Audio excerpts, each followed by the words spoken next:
Yeah. Okay. So you have this whole UFO, UAP phenomenon that they're understanding that consciousness has a lot to it. So there's a lot of other elements that are interdimensional beings. And so this whole UFO conversation, it's like people aren't really taking the time to distinguish that there's a lot of different species here. And some have been here a whole lot longer than humans ever evolved into the strain of species that we did, because there's still that missing link. And I'm going to put that missing link in air quotes, because if you really go back and look at the ancient Sumerian texts and you go back and look at what we know about DNA sequencing now, and you have to really dig, but you're going to see that some of those pieces of the puzzle are coming together, and you start to learn that, well, you can get yourself to the point that you can entertain the thought that perhaps that leap in evolution was with the help of our more advanced, evolved neighbors of other species. Okay, so, but that's a pretty advanced thought for most people. For most people, they have a hard time even wrapping their head around that we have neighbors of any kind, only because the media has consistently, since 1942, and then after World War II, 1947, which is the famous Roswell incident, they have systematically said, for national security, we need to make fun of this and we need to marginalize. And anybody along the way who's come out of the woodwork to say, whoa, whoa, whoa, wait a minute. Their reputation was either damaged, destroyed, or they died. Bottom line, we have been taught that whole UFO conversation, oh, they're stupid, woo, tinfoil hats, And this is why pilots and Navy people in our military did not report up the chain of the command. Yet even during World War II, the Foo Fighters were these little things of light that accompanied all of these flights. And of course, the Americans thought it was the Japanese thought it was this, and the Germans thought it was the Russians, and the Russians thought it was this, and everybody thought it was everybody else. And so everybody's racing even further into this whole arms race that comes from this war mentality that has been consistently fed for the last 70 years. So to really understand who you are in this earth experience, you have to also understand that you have been kind of living in the Truman Show. And that was that Jim Carrey film where he finally wakes up and realizes, wait a minute, this can't be real. And within our spiritual community, there's a lot of people that are saying, and there's a lot of different theories, well, this is a hologram, this is the matrix. These are terms that are starting to become more popular, that it's all an illusion. And we've talked in other videos about how, yes, you create your own illusion. I'll talk on an individual scale, and then I'll bring it back to this bigger picture. Yes, you see what you want to see. You perceive what you're able to perceive. So you take your past beliefs and those limiting thoughts, you project it onto your reality, and then your filters are up and you only see that. And that's how you live your life. And we've talked about how this whole realm of consciousness manifests from the invisible realm to the visible realm through your thoughts. And then in the human experience, your emotions give impetus to the actions or reactions to those thoughts.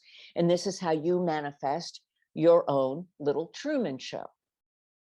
But see, we've been doing that within a bigger Truman Show, especially when it comes to this whole UFO, and they're now calling it UAP phenomenon. Why? Because it's a newer name, so they don't have to reveal anything that happened before this certain time. Now, somebody might call this, oh, Glenn, you're getting into conspiracy theory.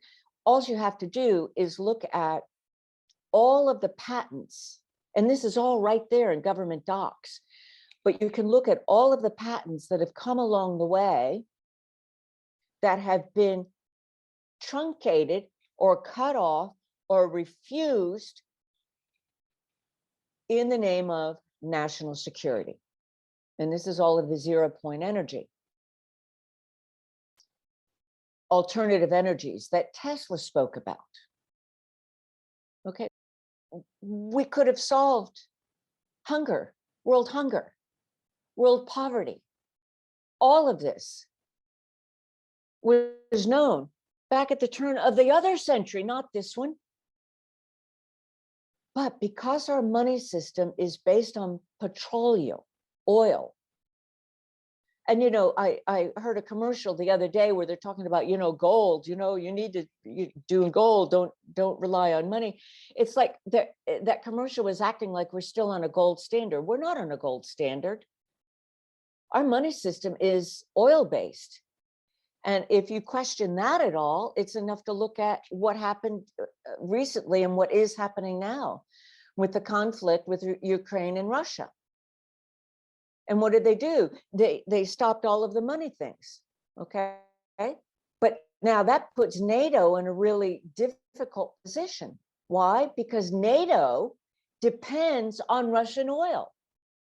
So the whole thing is interconnected, and it's all connected with oil. If we went to any kind of other energetic system that was good for the planet, the entire money system would go out the door. Well, the powers that be, there's no way on God's green earth they want that to happen. Everything would fall apart.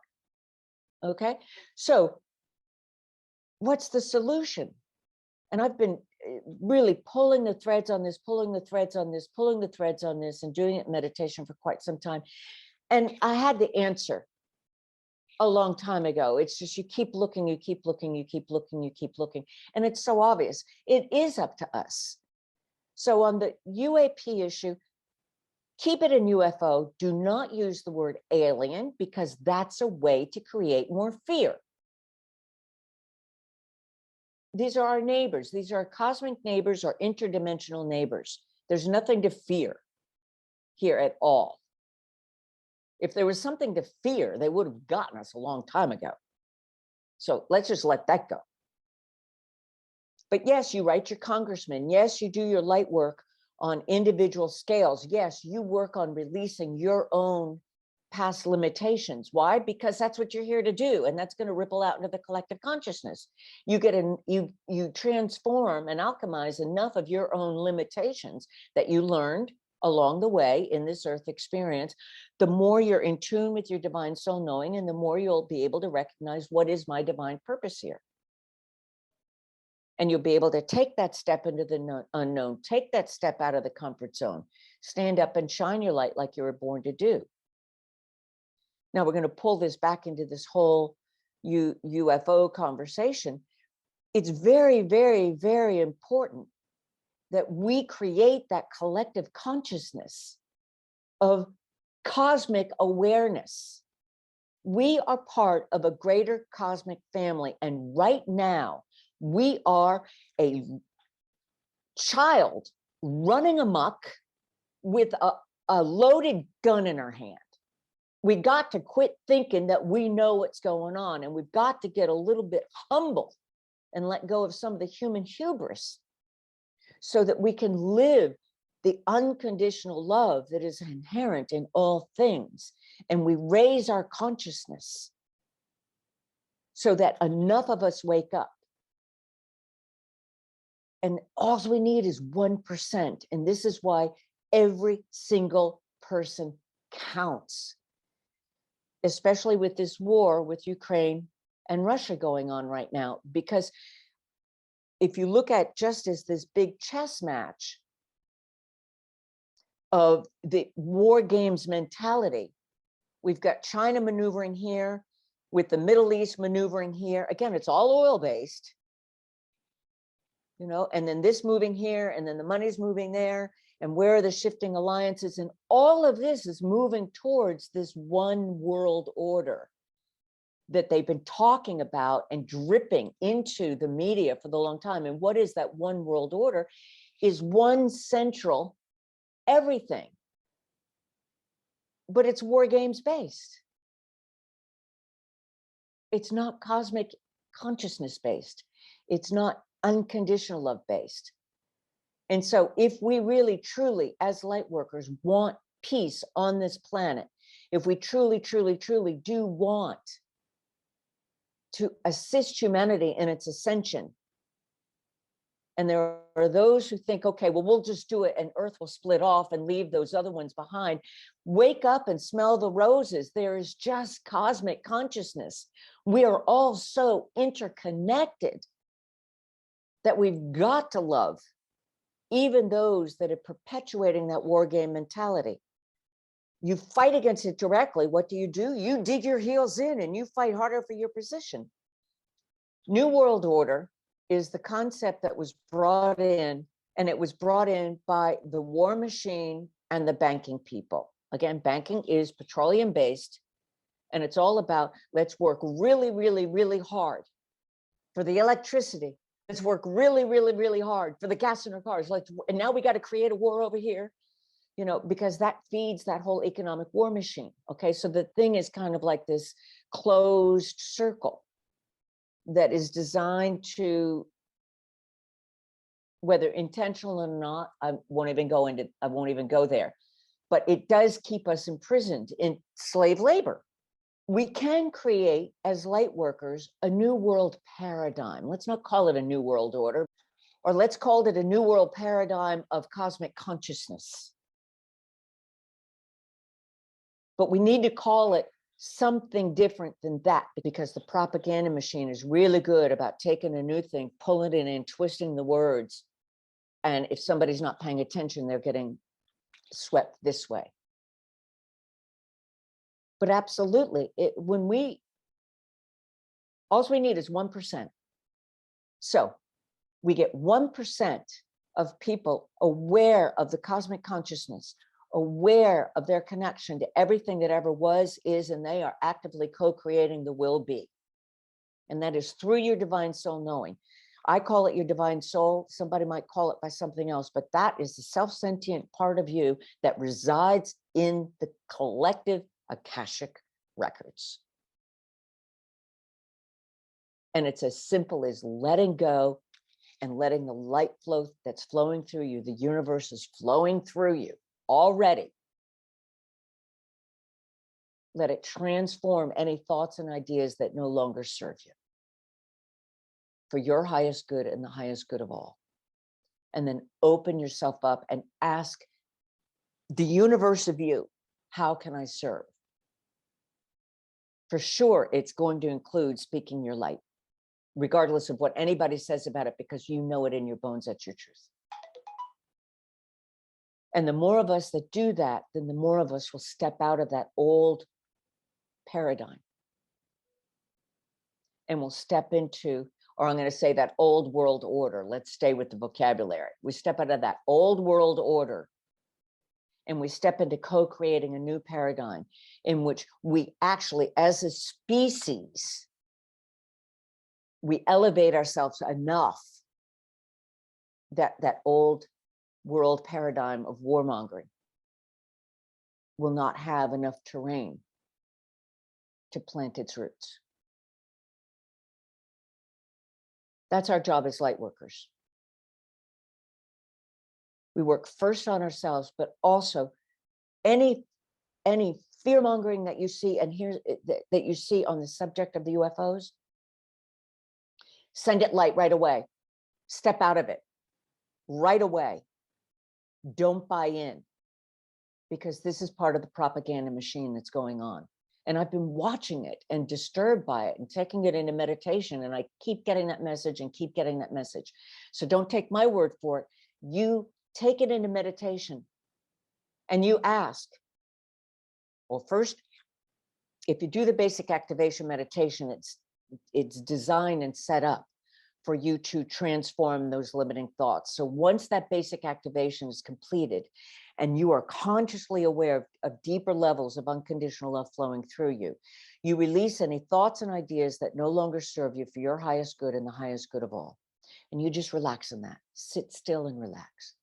And then you'll kind of suddenly feel this sinking sensation where you relax into yourself, and then you feel this small expansion, and you'll know that at least you've let go of whatever you're willing to let go of at this point. And then focus in on your divine soul knowing deep in the trunk of your body. And you ask yourself, do I come from someplace other than this earth experience? And if you're part of 80% of the people living here on the planet, you're going to get a yes. So then you can recognize deep in your bones, deep in your bones, deep in your beingness, that you are one of the cosmic brothers or sisters anyway. Anyway. And then you ask your divine soul knowing, am I going someplace when I finish this earth experience? And any fears that you've got about death, they're going to come rolling up. You're going to feel it in a resistance in your body and all that. Let love flow. Let love absolutely flow through you, and to transform any of those fears into illumination and a deep inner peace and a deep knowing, a clarity, and the emotional freedom from this whole concept of death. Because you see, this is what our Truman Show has been on that bigger scale, is the fear of death. And the more that Truman Show keeps us locked into the fear of death, then the more we willingly participate in arming ourselves against it, even though we may intellectually know one thing, this is all subconscious and emotional, that is driving us. Okay, we want that transformed. And when that's transformed, then you understand on deeper, ever deeper levels that you are a divine soul having a human experience. You're not a human who happens to have a divine soul. And the more you live the divine soul of you, that unconditional love of you, that cosmic consciousness that has never been separated from it, ever, the more you understand and embrace that, then the less terrain that War Machine has. Let's talk about fighting for your position and unconditional love. Because there's a misconception that unconditional love means, oh, la-di-da, okay, no, I've got to love this person unconditionally. Yeah, you do, if you really want to be who you are, but it doesn't mean being a doormat. Absolutely no. So being a light warrior means standing in your light. So when you fight for your position, what you do is you don't duke it out. No, because that just hooks into that and gives them something to feed on. You stop. You recognize that you, uh-oh, yeah, I was about to go into the duke it out. No, you stop. And you immediately drop into your light. You immediately, light's always been there. You're dropping your human awareness into your divine soul consciousness, your cosmic consciousness, and you stand in your light and you emanate that. I got the universe flowing through me. Now you're fighting at me, but you don't know that the universe is flowing through you. I got the universe flowing through me. And I'm directing it for your transformation. Now it's up to you to take it, but don't try to eat at me. Because guess what? The only thing you could possibly do is hurt my container. And they won't. Well, they could, but they won't touch the essence of you. And this is what's important, you know, because then the more we're aware that we're part of a cosmic community, that we do have friends and neighbors, interdimensional and extraterrestrial. And if somebody talks to you about, oh, well, they couldn't be there because, you know, it would take them millions of years to get here, you just send that person light because they don't understand the nature of consciousness. The fastest form of travel is the speed of thought. And these species of life, God created life, that are here, they know it only takes a thought because they are that elevated. So if we're like number one on the elevation scale, and I'm being kind to humanity, they're like a 10. Okay, so if you come across somebody that has that argument, okay, you send them light. You stand in your light, you send them love. Because you were in their place at one point in your growth. So you send them love, you're sending yourself love. Remember that. Because we're in this together. So you reach out to somebody who is less enlightened to you, and you open your mind and heart to someone who is more enlightened, always remembering that you've got your divine soul knowing and the universe is flowing through you. I've put as a screensaver recently, so it pops up. How are you letting the universe flow through you? And whenever I see that, it's like I think about it and it's like, okay, how can I go deeper? How can I go deeper into the unconditional love of me? How can I go deeper in the work that I'm doing? How can I serve better? And it's interesting, I'm asking myself that 2 or 3 times a day, but every time I see that phrase, I relax into myself even more. Because the wonderful thing about this human experience is that there's no limit to how deep you can go into the unconditional love of you. So if you ever think you got it down pat, buddy or girlfriend, you're about to get kicked in the behind, big time. You know, so if you could just stop and let go 3 times a day and go deeper into the love of you, it's amazing. But how are you letting the universe express through you? I'm going to pass that on as a mantra, put it as your screensaver, see what you get, come back and, you know, share with me. Thank you so much for listening, and thank you so much for being interested in learning on how to live your light more fully and freely with emotional freedoms that you haven't even yet begun to dream of, and that gives you the courage and clarity to live your divine soul purpose. Now, just so that I play well with the algorithms here on YouTube, be sure to like the video. Please leave me a comment because I do love more two-way conversations, and subscribe if you want to stay in touch with any of the new material that I'm putting out there.